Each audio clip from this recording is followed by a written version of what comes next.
দেখে আঁখি না হেরে, তোমার দুয়ার আজে খুলে গেছে সোনার মন্দিরে। ওগো মা,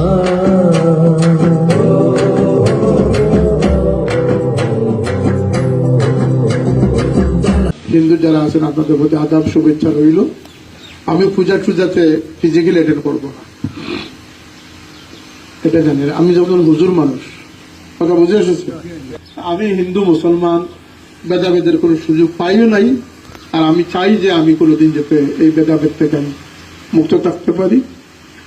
কিন্তু আমি একজন হুজুর, আদপান্তে একজন হুজুর মেসা, একজন মুসলমান, এখানে কোনো দ্বিধা নেই। কিন্তু আমার ধর্ম বলতেছে যে কোনো অধিকার থেকে কাউকে বঞ্চিত করা।